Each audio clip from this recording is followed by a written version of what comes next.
You are not alive. Now, before you close this video, just wait. Give me 30 seconds. Because I'm not trying to be clever. I'm not playing a word game with you. I mean it literally.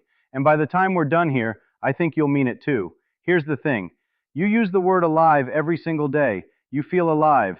You assume you're alive.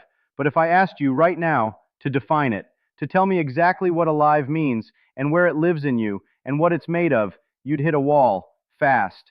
That wall is what we're walking into today. Let's start with your hand. Look at it. Go ahead. It feels solid. It feels warm. It feels like you. Now here's what's actually there. Carbon atoms, hydrogen atoms, oxygen, nitrogen, a few others. That's it. That's the whole list. Those atoms?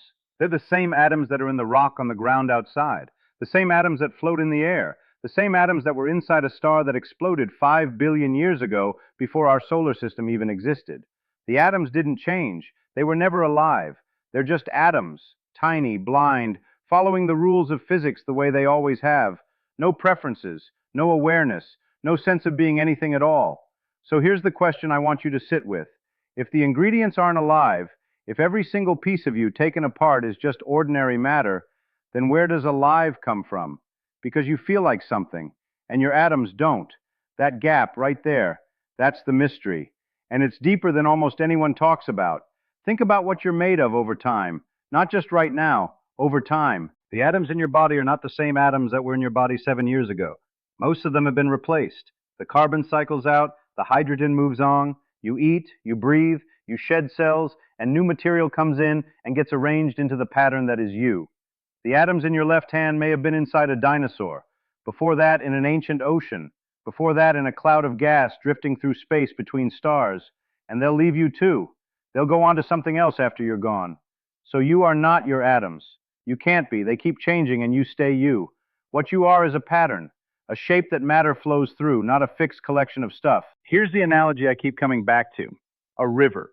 When you look at a river, what are you looking at? The water? The water is constantly moving. The water that made the river's curve last Tuesday is long gone downstream. But the river is still there. The shape persists. The river isn't the water. The river is the form that water takes as it passes through. You are more like the river than the water. You're a self-maintaining pattern, a form that keeps rebuilding itself from whatever raw material happens to be available. You eat a potato, and an hour later some of those atoms are you. That's extraordinary.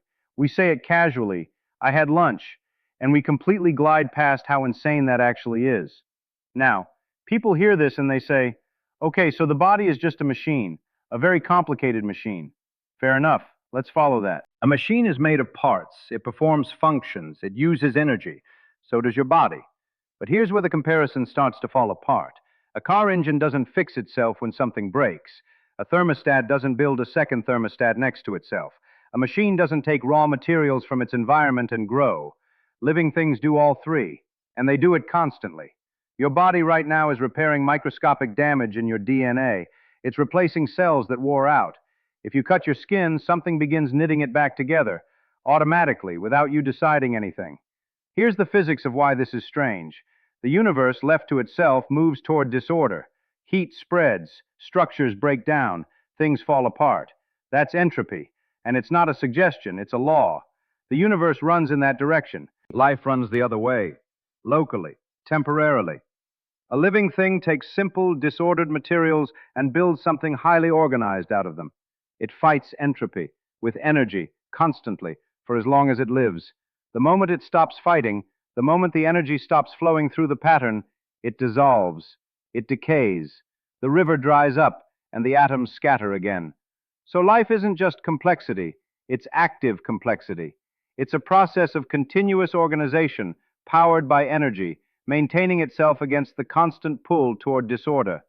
And we can describe all of that beautifully. But here's Feynman's honest note. We have never built a thing from scratch that does all of this. We've built machines that do one part. We've engineered cells that do another part. But starting from pure chemistry and arriving at something genuinely alive, we haven't done it. Not once. And not because we haven't tried hard enough. Because we don't fully understand the transition itself. Now I want to show you the crack in the whole definition. And it comes from the smallest, strangest thing in biology, a virus. A virus is remarkably simple. It's a protein shell, just a coating, wrapped around a small strand of genetic material, DNA or RNA, depending on the type. That's it. That's the whole object. There's no metabolism, no movement on its own, no response to light or heat or anything. You can take a virus and put it in a test tube and leave it on a shelf. It'll sit there for months, maybe years. It doesn't eat. It doesn't grow. It doesn't do anything. It's like a tiny inert package, a key without a lock. Now put it near a living cell. It attaches to the surface. It injects its genetic material inside, and suddenly, the cell's own machinery starts reading those instructions. It starts building virus parts, hundreds of copies, thousands of them. The cell becomes a factory, completely hijacked. Then the new viruses burst out and go find more cells. And then, when a virus particle is floating alone again, it's back to doing nothing. So here's the question that should bother you. Was the virus alive during the hijacking? Is it alive sometimes and not others? Is alive a state it moves in and out of depending on context? Because if that's true, and I think it is, then alive is not a fixed property of an object. It's not like mass or charge. It's not something a thing has. It might be more like something a thing does. A process, not a possession. A verb, not a noun. And if that's right, then the question, are you alive, is asking about a process that's running in you right now, continuously, and has been since before you were born. You didn't switch it on, you inherited it. The process passed from your parents' cells into you, unbroken, in a chain that goes all the way back, 4 billion years, to the very first moment something like this started happening on Earth. Which brings us to the darkest question in all of biology. How did it start? 4 billion years ago, Earth was a different place. Hot, volcanic, oceans full of chemistry, amino acids, simple molecules, energy coming in from lightning, and heat from the crust below. No life anywhere, not a single cell, just chemistry. And then, at some point, at some specific moment in some specific place, that changed. Something crossed a line, and everything alive today, every single organism on this planet, every bacterium and tree and blue whale and person, every one of them traces back to that crossing. The leading idea is that somewhere in a warm pool or near a hydrothermal vent on the ocean floor, certain molecules started doing something remarkable. They started making copies of themselves, self-replicating molecules, probably something like early RNA, that could use the chemistry around them as raw material to produce duplicates. Now here's the beautiful, terrifying part. Once you have self-replication, once you have molecules making copies, and once those copies are occasionally imperfect because chemistry is messy, you have the raw ingredients for natural selection. Variants that happen to copy faster spread. Variants that break down spread less. No designer, no intention, no plan, just chemistry doing what chemistry does, and a certain type of pattern begins to win. Evolution doesn't need a starting gun. It starts the moment you have copying with errors and a resource that runs out. That's it. Those conditions create selection automatically. The question isn't why did evolution start? The question is how could it not? But, and this is where I want to be honest with you, we have not seen this happen. We've made amino acids in a lab from simple chemicals and electricity. Miller and Urey did that in 1952. We've made short strands of RNA that can copy themselves, kind of. We're making progress, but we have never watched in real time non-living chemistry become a living cell. The gap isn't huge in distance. The chemistry on one side is not impossibly different from the chemistry on the other side, but the gap is enormous in our understanding. We know roughly what the start looked like. We know what the destination was. The middle is still dark, and that's okay. That's science. The darkness is where the interesting work is.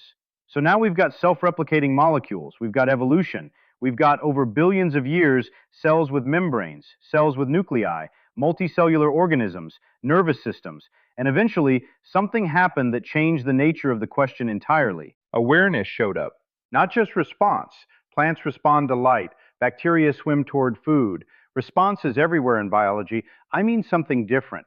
I mean the ability to build a model of the world inside yourself, to imagine something that isn't in front of you, to plan, to fear the future, to know that you exist. We have no idea when this started. We have no idea what the threshold is. We're not even entirely sure which animals have it and to what degree. But at some point in the history of life, somewhere between a bacterium and a human, the lights came on.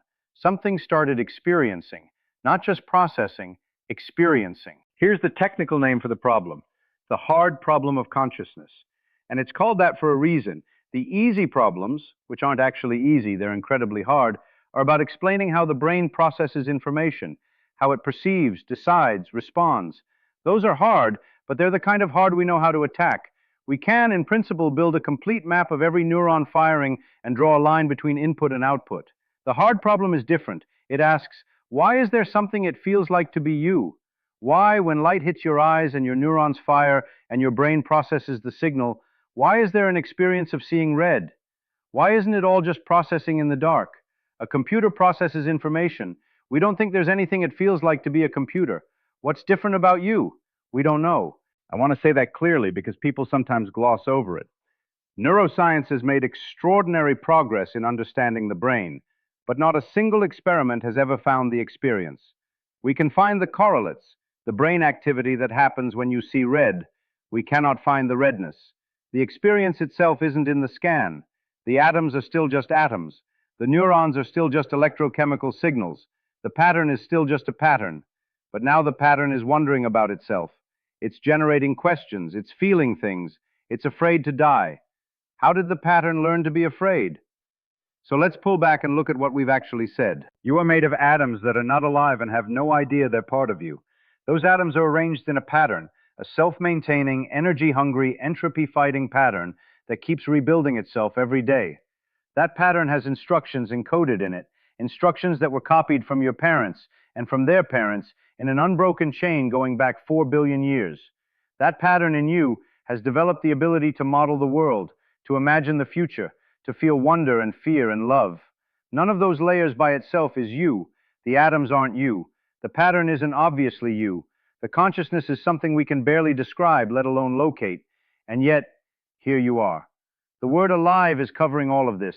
One small word covering 4 billion years of chemistry, physics, biology, and philosophy. And we say it, I'm alive, like it's obvious, like it explains something. It doesn't. It points at something. And what it points at is one of the deepest, most genuinely unsolved problems in all of science. Here's what Feynman would say, what I am saying right now. Naming something is not the same as understanding it. This is one of the oldest tricks in the book, and we fall for it constantly. Someone asks, why does the sky look blue? And we say, because of Rayleigh scattering. And we feel like we've said something. And we have. That's a real mechanism. But underneath Rayleigh scattering is the question of why light bends around small particles the way it does. And underneath that is quantum electrodynamics.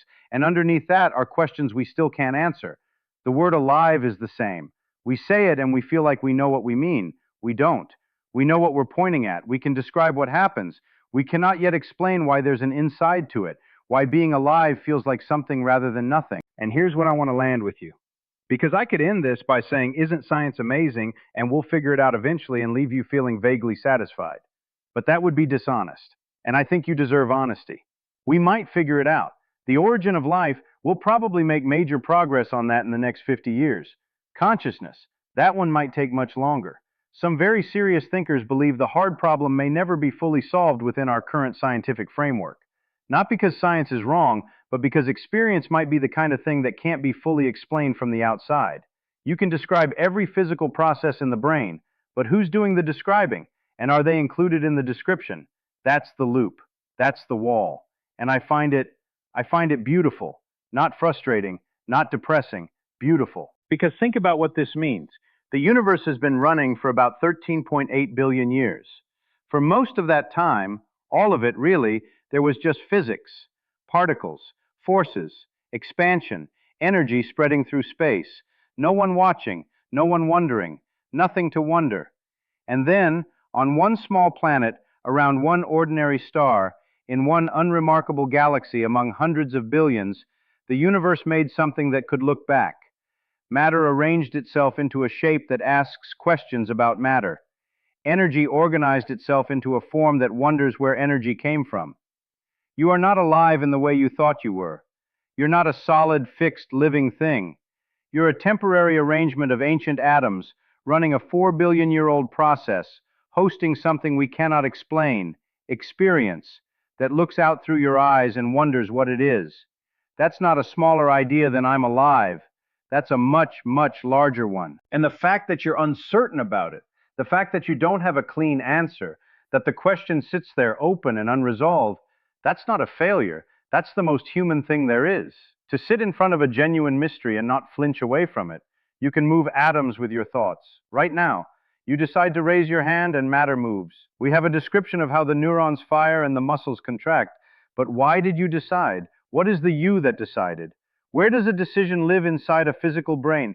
We don't know. And somehow, not knowing that makes your hand moving feel more extraordinary, not less. That something this mysterious is happening continuously, automatically, all the time, in the 6-inch universe behind your eyes. You are not alive the way you thought. You're something stranger, older, and far less understood. You're 4 billion years of chemistry that learned to be curious. And that right there, I think that's far more interesting.